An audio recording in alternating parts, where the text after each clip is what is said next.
Amahoro y'Imana abane nawe, shalom to you. Waramutse canke se wiriwe impore bivanye n'umwanya ukurikiraniye ko kino kiganiro ubushobozi bw'ijambo. Jewe uri kurumva mwijwi nitwa Tahura Justin, ni jewe sanzwe ndagushikiriza kino kiganiro ubushobozi bw'ijambo uhera ku munsi wa mbere gushika ku munsi wa gatandatu. Turasaba imbabazi cyane cyangwa se twiyeskuza, hari gihe akenshi tuba twifuza gukora guhera ku munsi wa mbere cyangwa ku munsi wa gatandatu, gusa rimwe na rimwe bikatugora na twebwe bitatuvuyeko, ariko Imana ishimwe igihe cyose igikorwa kibonetse kiza gikora ku mitima ya benshi, gihembura ko ubuzima bwa benshi, gihembura imitima ya benshi.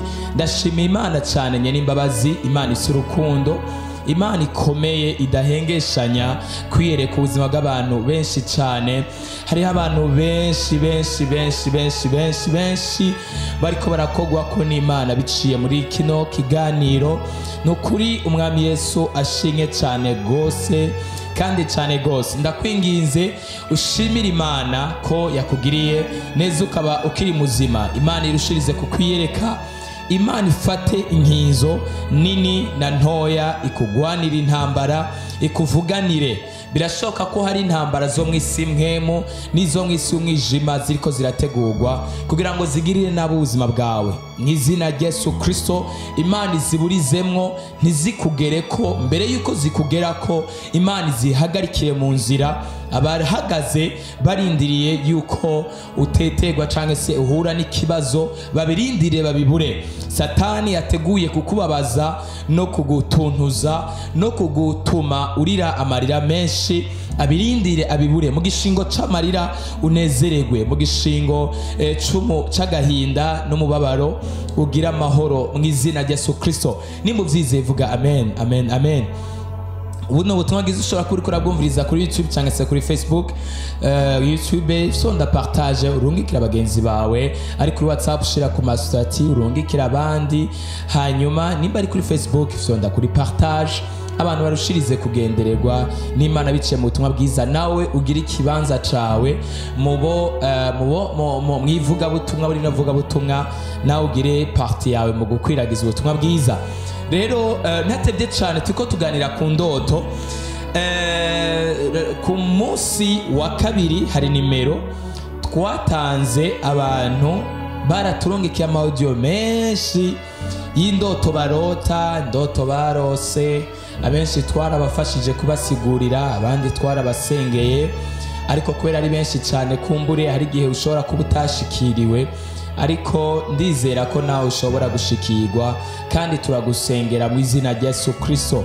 Imana iguhezagire cyane. Turiko turaganira ku ndoto, indoto cyangwa se dreams cyangwa se inzozi umuntu arota abona mu ndoto ziwe, inzozi ziza mu ndoto z'umuntu wese.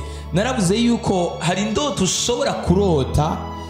Hari abantu benshi batungikiye amaudio baratubwira ni jewe naronse ukunuku kandi bukeye cadatakaza ibi nibi cabiragenda ukunuku, kandi usivye nivyo hari indoto ndota, maze kwirota iyo ndoto nkaba nzi neza yuko naho waba ari umugisha umuntu yansezerana abwira ni ntagihinduka, ico nakwemereye ni kwa kundi nyene. Nkizirota gusa nkaca nitegura nkaba nzi yuko bipfuye cyangwa se vyahindutse. So dreams, indoto zifise 90% ya participation y'ubuzima tubamwo misi yose. Imana idufashe cyane gose. So nzovuga ku ndoto ndazagure cyane gose, hanyuma mvuge no ku bimenyetso bimwe na bimwe biza mu buzima bw'umuntu atari indoto kandi bikagira effect ku buzima bw'umuntu. Mu yandi majambo bikagira ingaruka mu buzima bw'umuntu umuntu abayemo bwa misi yose. Imana ni idufashe cyane gose, Imana ni idutabare cyane. Hariho ijambo twasomye ngira ndarivuge ko, hanyuma tubandanye. Itanguriro igice ca 37 ku murongo waho wa gatanu niho dutangura gusoma, ariko ijambo nyuma tweravuga ngo inzozi za Yosefu, dreams of Joseph. Kuri gatanu haravuga ngo Yosefu arota inzozi, azirotorera bene se, barushiriza kumwanka. Hano honyine harimwo, ntaranagera hepfo ngo ndahagure, harimwo ikintu gikomeye cyane gose. Ni kuvuga, naravuze ngo indoto zimeze uko, zirashobora kukubwira, zikazana message z'ibyo wabayemo muri kahise, mu buzima bwawe bwo muri kahise, cyangwa se no mu buzima wowe utigeze umenya, cyangwa se utari bwawe cyangwa utari bwanavuke, ibyakoretse kuri ba sokuru na ba sogokuruza.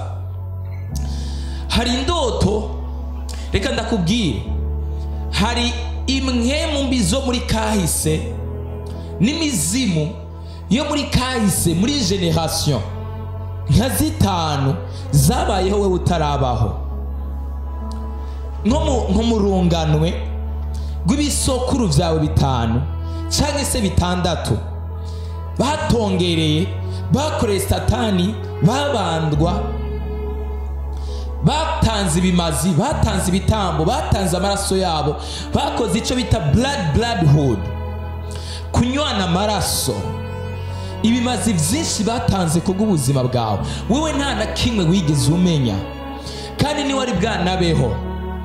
Ariko biciye muri ADN ya generation y'urunganwe rw'amaraso ukomokamwo, bica biba connected. Uyu munsi tuvugana, hari abantu, abagore batabyara kubera iyo mizimu n'ivyo bimazi bigenda bijya, novuga imbuto zo mu nda zabo, eggs of their womb, bigenda bijya igitereko cabo. Ugasanga umuntu nta ngeso mbi yagendeyemwo, ariko kuronka uruvyaro n'ikibazo, kugira ngo avyare n'ingorane, kugira ngo uruvyaro ruboneke n'ikibazo. Ugasanga umuntu uyu munsi hari ikintu kiriko kiramusunika, kimupushinga, kimusunika kugenda gusambana, hanyuma kimara kubikora kugira ngo ntasame, akacanywa ibinini vyica imbuto mu nda kugira ngo ntashobore kuvyara, kandi ivyo bikagenda vyonona mu nda ziwe.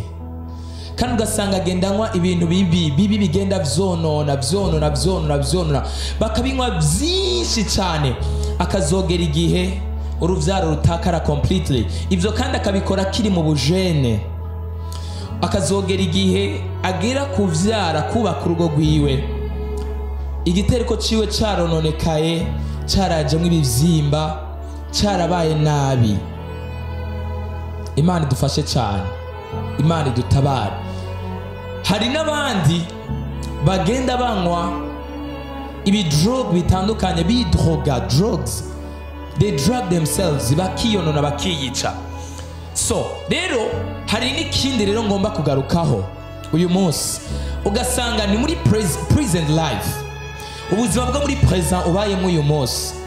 Indoto rero zikakubwira ngo ibi nivyo uri kuracamwa, ibi nivyo uza kubona uyu munsi, ibi nivyo uza kubona uyu munsi. Indoto zikakubwira umuntu aza kuguhemukira uyu munsi, indoto zikakubwira ko hari urupfu ruko rurategurwa uyu munsi, indoto zikakubwira yuko hariho inyatsi iriko irategurwa uyu munsi, hariho amablokaje ariko irategurwa uyu munsi, hariho kwirukanwa ku kazi biriko birategurwa uyu munsi, hariho kugambanirwa mu kazi kawe biriko birategurwa uyu munsi, hariho gutakaza amafaranga yawe kuriko kurategurwa uyu munsi, hariho gutakaza ubuzima bwawe biriko birategurwa uyu munsi. Mugabo kubera kutamenya no kutahura gukeya, ntushobore kumenya information indoto ziriko ziraguhereza. Imana idufashe cyane gose. Hanyuma ugasanga uri kugwa mu makosa no muri erreur, ukisanga waguye mu bintu. So dreams they talk, indoto ziravuga, ni message ziva ku Mana ziriko zirakubwira ibigomba kuba, cyangwa se zikava kuri satani ziriko zirakubwira ivyakubayeko canke se imigambi mibi igomba kukubako. Hariho n'ibindi rero vyo muri kazoza indoto ushobora kurota, n'ibindi bimenyetso bishobora kuza mu buzima bwawe, akaba ari ibintu biriko birakubwira ngo in next 10 days, in next 10 years, in next 5 years, in next 1 month, mu mezi 5 ari imbere, mu kwezi kumwe kuri imbere, nagira ndakubwira ntuneglige indoto urota, ntuzineglige ibimenyetso bitandukanye nzogenda navuga mu kiganiro ubushobozi bw'ijambo. Niba yaragiriwe amahirwe ugatangura iyi nyigisho, ntuze wigere usiba kumviriza iyi nyigisho n'umunsi n'umwe. Bizogufasha amaso yabazuguruka n'amatwi yawe yuguruke, ugende utahura ivyo utaruzi. Hari indoto nyinshi urota uyu munsi turiko turavugana, zikaba zifise ikintu kidasanzwe ziriko zirakwereka, kandi uzinegirije ko ukisanga waguye muri ya mitego utategerezwa kugwamo, kandi wariko wasenze bigahagarara canke bise bigakugwaho. Imana igufashe cyane gose muri iyi minsi. Ntago ndabasengera uyu munsi, ariko nzokomeza kuzigisha ku munsi wa gatandatu. Niho tuzofata umunsi w'amasengesho mu buryo bwiyaguye. Ntusibe, don't miss, ntusibe iyi opportunité. Imana igufashe cyane gose. So nimba wifuza kuronka ubutumwa bwize misi yose, twandikire ko 62 31 14 ubusa 1 62 31 14 01. Mwami Yesu aguhezagire cyane gose. Rungikira bagenzi bawe nimba wahezagiwe, naho ku munsi w'ejo wa gatanu ntuhombe cyangwa se ngo usibe n'umunsi n'umwe kino kiganiro. Yesu aguhezagire cyane gose.